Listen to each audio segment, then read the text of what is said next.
ఈ ప్రీ బస్సుల వల్ల చాలామంది ఆటో డ్రైవర్లు, బస్ కండక్టర్లు, అంటే ప్రైవేట్ సంస్థలో, కార్పొరేట్ ప్రైవేట్ సంస్థలో కొంతమంది ఇబ్బంది పడవచ్చు. తెలంగాణలో అమలు చేశారు, మన ఆంధ్రప్రదేశ్, పశ్చిమ గోదావరి, ఈస్ట్ వెస్ట్ అనే తేడా లేకుండా అన్ని చోట్ల బస్సు ఫ్రీగా ఉంది. ఒక్క తెలంగాణ, ఏపీ, ఆంధ్రప్రదేశ్, అదే రాజధాని మన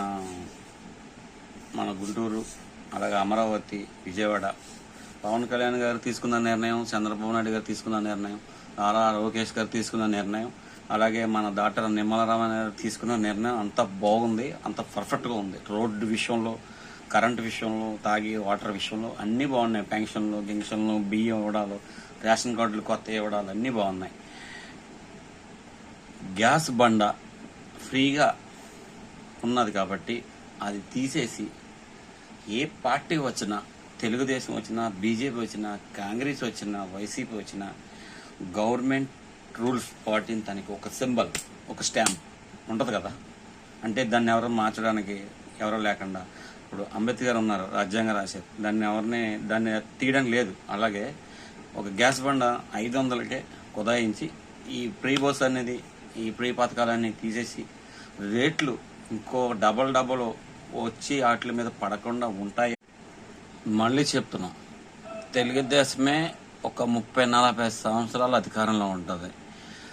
ఒకవేళ జనసేన గారు, మా ప్రభుత్వం సీఎం అవ్వాలంటే సీఎం కూడా వెళ్ళే అవకాశం ఉంది.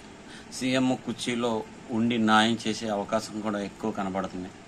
ఎందుకంటే తెలుగుదేశమే 30-40 సంవత్సరాలు ఎందుకు ఉంటుంది అంటే, చిన్న పొరపాట్లు గత ప్రభుత్వంలో జరిగినాయి. మందు చీప్ నెక్కర్ అమ్మడాలు, మినిమం ఛార్జీలు 50 ఉంటే 100 చేయడం, 100 ఉంటే 200 చేయడం, 200 ఉంటే 400 చేయడం, అక్కడికి 2 తప్పులు.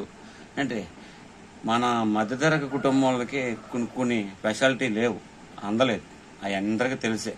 అంటే మనం ఏం చేయాలంటే కష్టపడి పని చేయాలి, అప్పుడే చిన్న పదం నుంచి పెద్ద పదంలోకి వెళ్తాం. Ward member, ward councillor, ward president, municipal corporation, అలాగే ఎంఆర్ఓ, ఇటువంటివన్నీ ఉంటాయి కదా.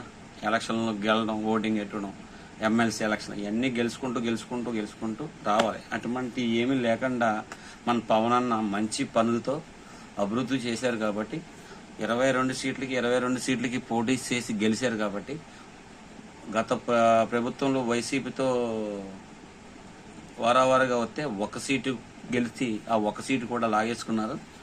మరి ఇప్పుడు మంచిగా ఉండాలి, మంచి ప్రభుత్వం.